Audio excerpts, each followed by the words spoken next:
راجہ براہدرت نے تخت و تاج اس کے حوالے کر کے غور و فکر کی زندگی گزارنے کے لیے اپنی دونوں رانیوں کے ہمراہ بن کی راہ لی تھی اور بنوں میں جا کر فلسفی ساکیانہ کا چیلا بن گیا تھا۔ یہی وجہ ہے کہ کتابوں میں لکھا ہے کہ رشیوں کے گھر میں راکشس جنم لیں گے، مگر جنگ عظیم سے بہت پہلے اسی علاقے کی شمالی ریاست متھلا پوری کی راج دلاری ایودھیا کے شہزادے سے بیاہ کرائی تھی۔ کوشل دیش کی اسی بہو کا نام سیتا تھا۔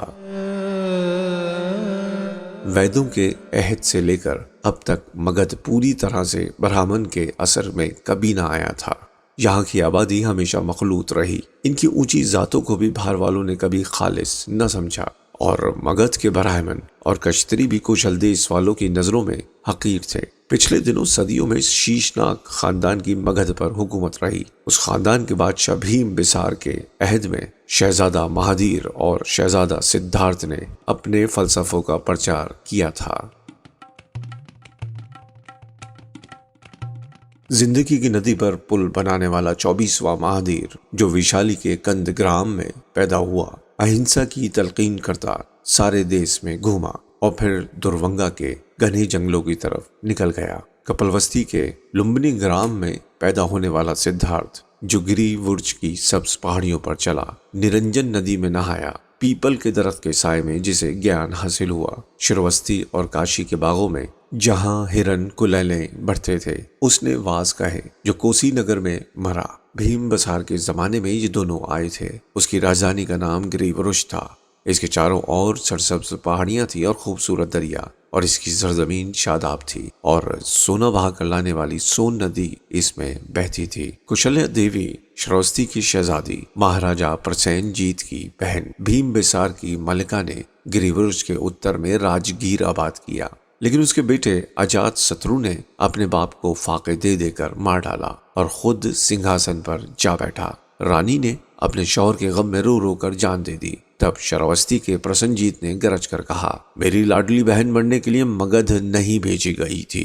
اتر کی جمہوریتیں کاشی کوشل کی ساتھی بنی، اور کوسی نگر اور وشالی اور شراوستی مگدھ کے مقابل میں صف آرا ہوئے۔ تب مگدھ کے وزراء نے وشالی والوں کے حملے روکنے کی خاطر پاٹلی گرام کی چھوٹی سی بستی کے چاروں اور ایک فصیل بنائی، مگر اجات سترو جیتا اور اپنے ماموں راجہ پرسنجیت کی بیٹی بیاہ کر لے گیا۔ اس کے پوتے ادے نے کسم پورا آباد کیا۔ پاٹلی گرام، پشپ پورا، پاٹلی پتر، پھولوں کا شہر، پریوں کا شہر، ملک کا سب سے عظیم الشان دارالسلطنت، جہاں سون ندی کے کنارے کنارے دیش ناریوں کے نقرئی بجرے تیرا کرتے، جہاں پاٹلی کی کلیاں بالوں میں سنوارے سنہری آنکھوں والی سنارکشی لڑکیاں مرمری چبوتروں پر رقص کرتی، اور گوتم سدھارتھ نے پیشن گوئی کی تھی کہ ایک وقت آنے والا ہے جب یہ شہر آگ اور سیلاب اور جنگ کے نذر ہوگا۔ ادے اس شہر کا بانی ایران کے شہنشاہ داریوش اول کا ہم عصر تھا، جس نے یونان پر قبضہ کیا۔ گوتم نیلمبر کو ایران سے بہت دلچسپی تھی۔ اکلیش اور جو دوسرے طالب علم تکشلا سے واپس آئے تھے، گوتم ان سے کوریت کر اس انوکھے ملک کے متعلق پوچھتا۔ پارسیکاؤں کے شہنشاہ جو بہت زبردست اور مطلق العنان تھے، ان کی راجنیتی کے اصول جانے کیا ہوں گے؟ ان کے مذہب میں اگنی کی پرستش مقدم تھی۔ وہ ویدوں کے سارے خداؤں کو پوجتے تھے، وایو کے علاوہ، جسے وہ واہیو کہتے تھے۔ وہ سورج دیوتا مترا کو مانتے تھے۔ ان کی زبان سنسکرت کی بہن تھی۔ سب سے بڑی بات یہ کہ وہ خود بھی آریا تھے۔ مگر دوسرے ملکوں پر وہ حملہ کیوں کرتے ہیں؟ گوتم نے اداسی سے کہا، انسانوں کی ایک جماعت کو دوسری جماعت پر قابض نہ ہونا چاہیے۔ کسی ایک قوم کا دوسری قوم کو تسخیر کرنا، کسی ایک تہذیب کا دوسری تہذیب کی بیخ کنی کرنا غلط ہے، اخلاقی گناہ ہے۔ سیاست کے نظریے کی بات مت کرو کہ ایک مچھلی دوسری مچھلی کو کھاتی ہے۔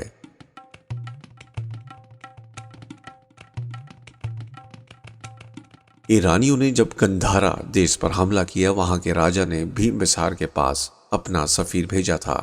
شہنشاہیت نے سپت سندھو کے اتر پچھمی علاقوں کو اپنا باج گزار بنائے رکھا۔ سب سے زیادہ چاندی یہیں سے ایرانی خزانے میں داخل کی جاتی تھی۔ ایرانی سلطنت بہت زبردست تھی، اتنی زبردست کہ ایک لمحے کے لیے اسے احاطہ تصور میں نہ لایا جا سکتا تھا۔ اس سامراج میں مصر اور بابل اور شام اور ایشیائے کوچک اور یونان کے شہر اور جزیرے اور سپت سندھو کے اتراپت صوبے سبھی شامل تھے۔ اور سریوش کے بعد دارا نے کہا تھا، میں دارا یوش ہوں، شہنشاہ، شاہوں کا شاہ، ملکوں کا بادشاہ، جن میں بھانت بھانت کے انسان بستے ہیں۔ اس وسیع و عریض زمین کا حاکم گشتہ سپ کا بیٹا، ایرانی کا بیٹا، آریہ گھرانے کا فرزند۔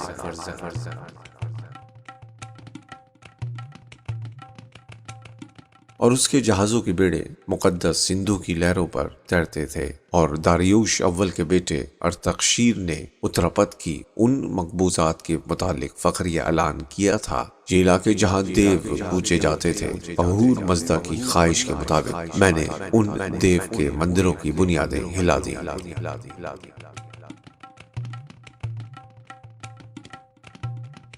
سوس کی کیا خبریں ہیں، تم تو وہاں ہو آئے ہو؟ واقعہ نویس نے اکلیش کو مخاطب کیا۔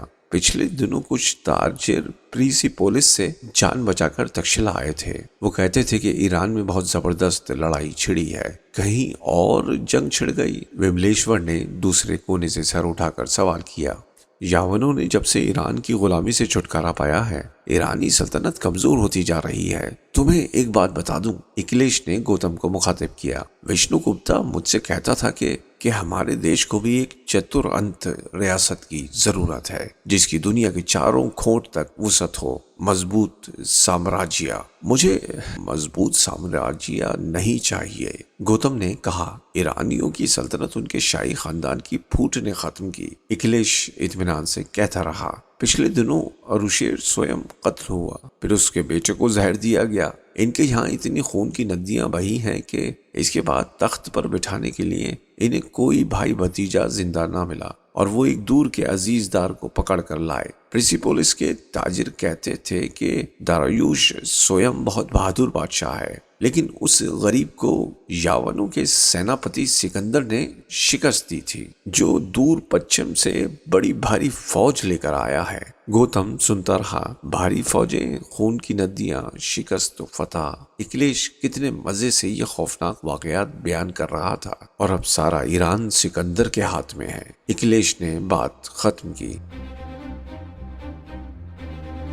یعنی پارسیکاؤں کی چتر انت ریاست کا مالک، اب جس کا تم نے نام لیا، سکندر ہے؟ گوتم نے ہلکے تبسم کے ساتھ پوچھا۔ ہاں وہی ہے، اکلیش نے یکلخت ذرا ہچکچا کر جواب دیا۔ وہ گوتم کے تبسم کے معنی سمجھ گیا تھا۔ بھائی اکلیش، تم کھچتری ہو، حکومتیں قائم کرنا اور حکومتیں اکھاڑ کر پھینکنا تمہارا کام ہے، میں تمہیں کیا سمجھا سکتا ہوں؟ گوتم نے کچھ دیر بعد آہستہ سے کہا۔ گوتم، اکلیش نے چراغ میں تیل ڈال کر اسے پھر وسط میں رکھ دیا اور گوتم کو غور سے دیکھنے لگا۔ تم کو اگر کسی جنگ میں شامل ہونا پڑا تو کیا تم لڑنے سے انکار کرو گے؟ گوتم اکلیش کے اس سوال سے لڑکھڑا گیا۔ یہ سوال وہ مدتوں سے اپنے آپ سے کر رہا تھا۔ کیا دنیا میں ایسے لوگوں کی جگہ ہے جو بغیر لڑے زندہ رہنا چاہتے ہیں؟ اسے جو فنون جنگ سکھلائے گئے ہیں، کیا وہ انہیں استعمال کرے گا؟ تم سمجھتے ہو پرجا چپ رہے گی؟ کٹی کے دوسرے کونے میں بیٹھا ہوا جوگیش وملیشور سے کہہ رہا تھا۔ ہرگز نہیں، دوسرے نے جوش سے جواب دیا۔ کوئی دن جاتا ہے، کوئی دن دیکھ لینا۔ گوتم ان لوگوں کی طرف متوجہ ہوا جو مگدھ کے سیاسی حالات پر زور و شور سے تبصرہ کرنے میں مصروف تھے۔ اجات سترو کے پوتے کے بعد مہاپدم نند پاٹلی پتر کے تخت پر قابض ہوا۔ اس کی ماں شودر تھی، باپ نائی۔ یہ مہاپدم پتی نند تھا، بے حد و حساب دولت کا مالک، اور اگر سین تھا، زبردست فوجوں کا سپہ سالار۔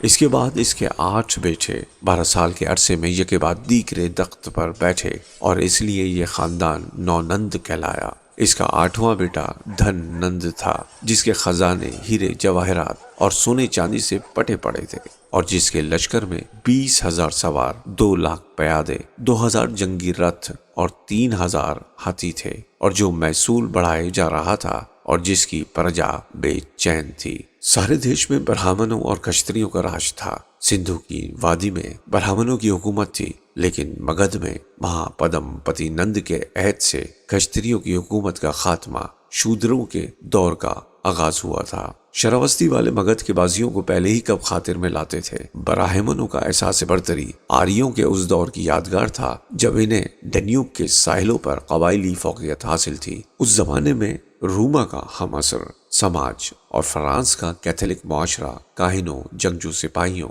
اور عام کاریگروں کے فرقوں میں بٹا ہوا تھا، اور اس احساس برتری کا برہمنوں کے پاس اب بہرحال کوئی علاج نہ تھا، اور گو طالب علم کا فرض تھا کہ وہ نسل اور ذات کے غرور سے بچے، لیکن گوتم اور اس کے جمہوریت پسند ساتھی شودروں کو بہرحال برداشت نہ کر سکتے تھے۔ پاٹلی پتر کا دھن نند جوالا مکھی کے دہانے پر بیٹھا تھا۔